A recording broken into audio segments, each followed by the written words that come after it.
Hello everyone, this is Ayushi and I am back with Psychology Lecture Series for Class 11. हम chapter 6 learning के बारे में पढ़ रहे हैं, जिसके फर्स्ट पार्ट में हमने ये जाना था कि लर्निंग क्या होती है, यानी किस तरह से हम सीखते हैं। इसके पार्ट 2 में हम लर्निंग के एक तरीके को डिटेल में पढ़ेंगे, जिसका नाम है क्लासिकल कंडीशनिंग। क्लासिकल कंडीशनिंग जो थ्योरी थी, ये इवान पी पावलोव नाम के साइकोलॉजिस्ट ने दी थी, जो कि ज्यादातर डाइजेशन यानी कि लोगों की जो पाचन क्रिया होती है उस पर ज्यादा ध्यान केंद्रित करते थे। उनकी स्टडीज के हिसाब से उन्होंने बहुत सारे डॉग्स को नोटिस किया था कि डॉग्स जो थे वो जो सलाइवा होता है यानी जो लार आती है मुंह में, वो खाने की खाली प्लेट को भी देख के डॉग्स के मुंह में लार आती है। तो इस चीज को समझने के लिए कि वो खाली प्लेट को जहाँ पे खाना भी नहीं रखा है, उस खाली प्लेट को देख के क्यों डॉग के मुंह में सलाइवा आता है, इस चीज को समझने के लिए पावलोव ने एक एक्सपेरिमेंट किया था। उन्होंने इस एक्सपेरिमेंट में डॉग्स का इस्तेमाल किया था। इस एक्सपेरिमेंट के पहले फेज में उन्होंने क्या किया, उन्होंने डॉग को एक बॉक्स के अंदर रख दिया और उस बॉक्स के अंदर उस डॉग को खाना पीना खिलाया। उसके बाद उस बॉक्स के अंदर उस डॉग को अकेला छोड़ दिया गया कुछ समय तक के लिए। फॉर एग्जाम्पल आप इस इमेज में देख सकते हो कि डॉग को कैसे रखा गया था। ये डॉग है जिसको इस लकड़ी से बांधा हुआ है, बॉक्स में रखा गया है।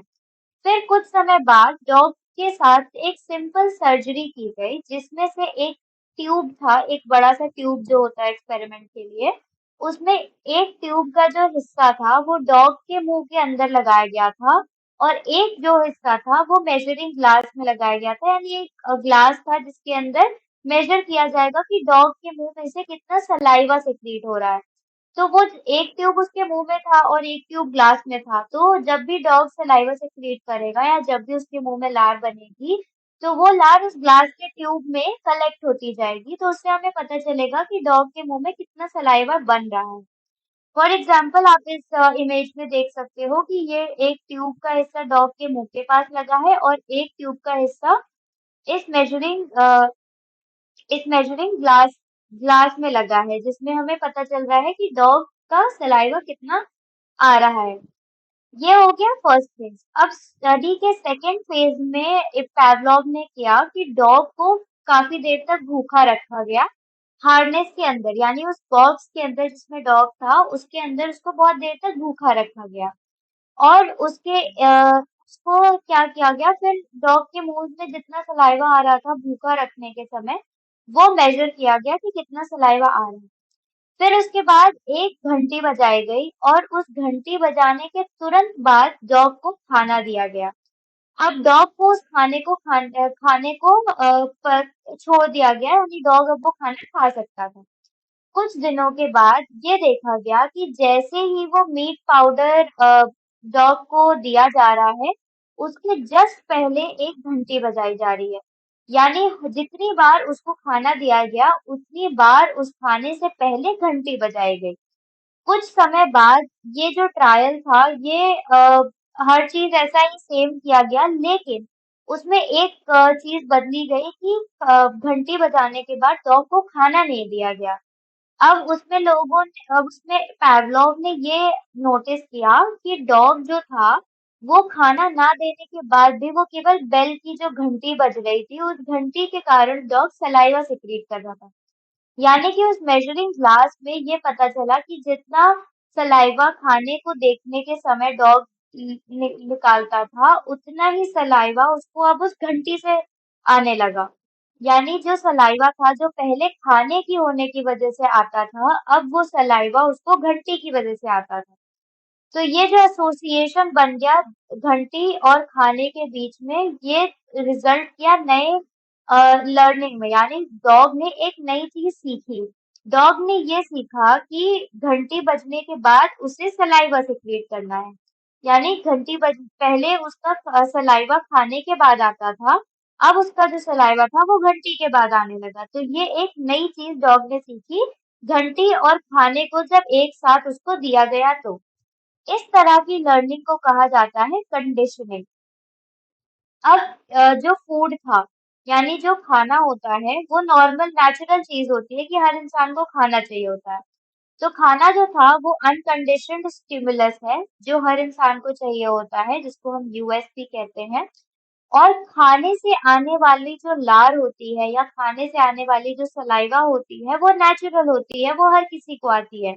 इसीलिए हम इसको अनकंडीशनड रिस्पॉन्स कहते हैं, यानी इसमें कोई भी चेंजेस नहीं किए गए हैं, कोई बदलाव नहीं किए गए हैं।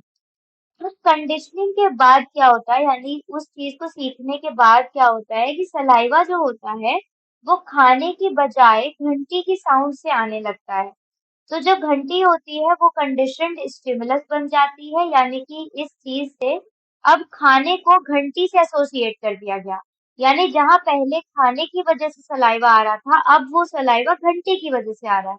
तो इन दोनों के बीच में एसोसिएशन क्रिएट कर दिया गया। तो घंटी जो होती है वो कंडीशन्ड स्टिमुलस है, क्योंकि ये हम लोगों ने उसमें बदला है। अब घंटी से आने वाला जो सलाइवा होगा वो होगा कंडीशन्ड रिस्पॉन्स, क्योंकि ये रिस्पॉन्स जो डॉग दे रहा है वो घंटी की वजह से है।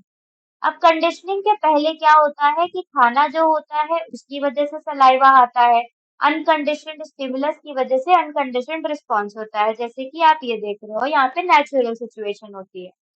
अब कंडीशनिंग के दौरान यानी डॉग को सिखाने के दौरान जो घंटी थी कंडीशनड स्टिमुलस और खाना अनकंडीशनड स्टिमुलस, इन दोनों की वजह से सलाइवा आ रहा था, अनकंडीशनड रिस्पॉन्स।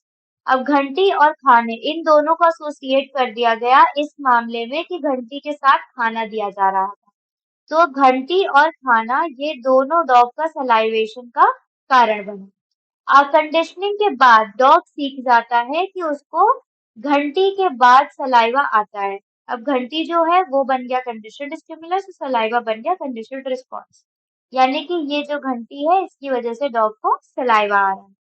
अब इस तरह की जो लर्निंग होती है उसको हम कहते हैं स्टिमुलस स्टिमुलस लर्निंग, क्योंकि एक स्टिमुलस जब आता है तो वो ये जताता है कि दूसरा स्टिमुलस आने वाला है।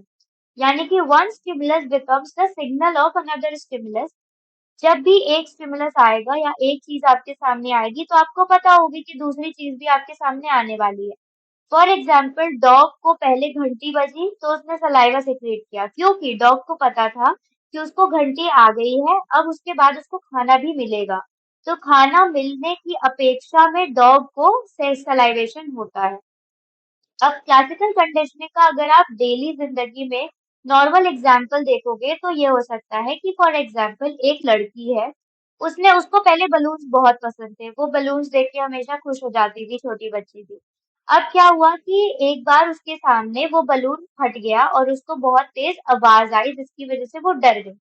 तो अब ऐसे धीरे-धीरे 3-4 बार हुआ कि बलून फट गया, उसको आवाज़ आई और वो डर गई। तो वो जो पहले खुश होती थी, वो उसकी लर्निंग बदल गई, अब वो बलून से नहीं डरती है, लेकिन बलून की साउंड से डरने लगी है।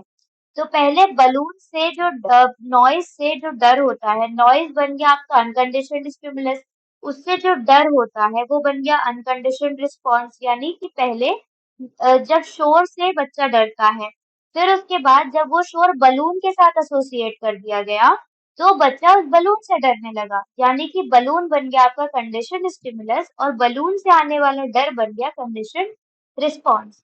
तो इस प्रकार से वो बच्चा पहले जो शोर से डरता था, अब बलून के साथ एसोसिएट कर देने की वजह से वो बच्चा बलून से डरने लगा है।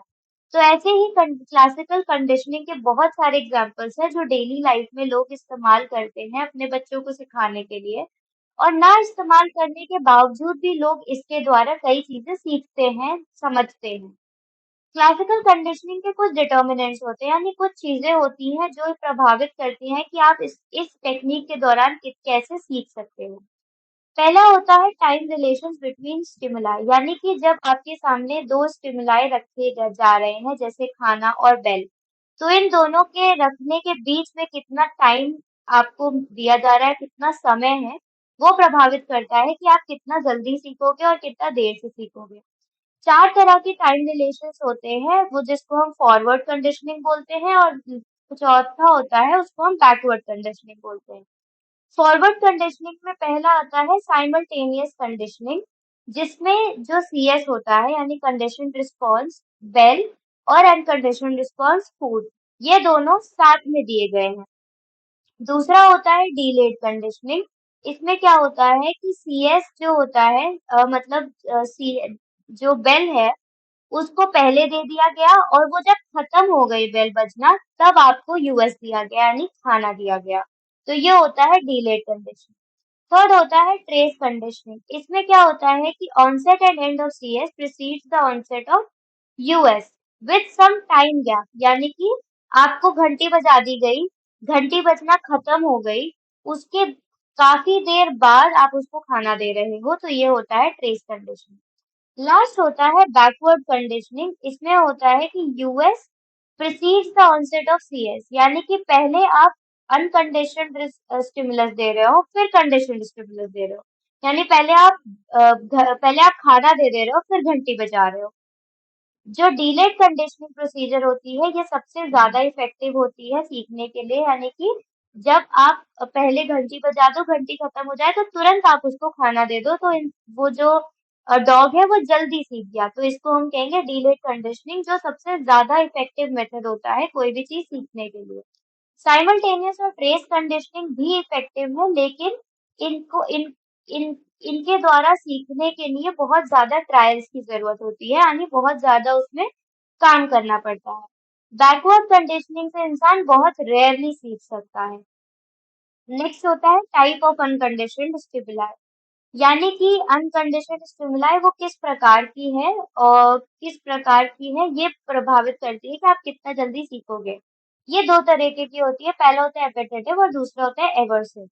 एपेटेटिव अनकंडीशनड स्टिमुलाई वो होती है जो आपको पॉजिटिव आउटकम दे, जो आपको प्लीजेंट दे, जैसे खाना, पीना, खेलना, कूदना, इसके द्वारा इंसान को सेटिस्फैक्शन मिल रहा है, उसको खुशी मिल रही है।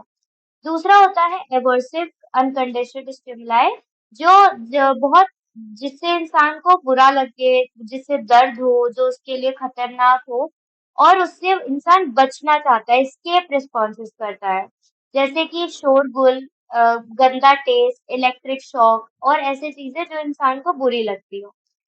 ऐसा माना गया है कि जो एपेटेटिव क्लासिकल कंडीशनिंग है वो कम होती है, यानी वो धीरे होती है और उसमें ट्रायल्स ज्यादा लगते हैं, यानी उसमें ज्यादा समय देना पड़ता है इंसान को इन दोनों का एसोसिएशन बनाने में।